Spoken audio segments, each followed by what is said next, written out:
Hi, I'm Richard from David Systems and welcome back to your parameter party. Today we are looking at the MTE parameter fadePoint reset value.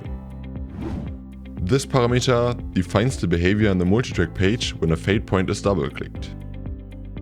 When the parameter is set to auto, then the fadePoint will jump to a value between the next fadePoint on the left and on the right. You could also manually set the parameter to something between -200 and 0.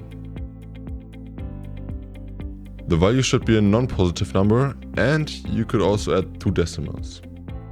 The default value for this parameter is auto. When you have a fadePoint between 2 other fadePoints, you can double-click it and the fadePoint jumps to a middle value. This will depend on where exactly the fadePoint is set between the others. Now change the value to a number between -200 and 0. For this example we use 0. If you double press the fadePoint in the middle now, it will jump to 0. Thanks for watching and see you next week. Don't forget, David Systems listening in action.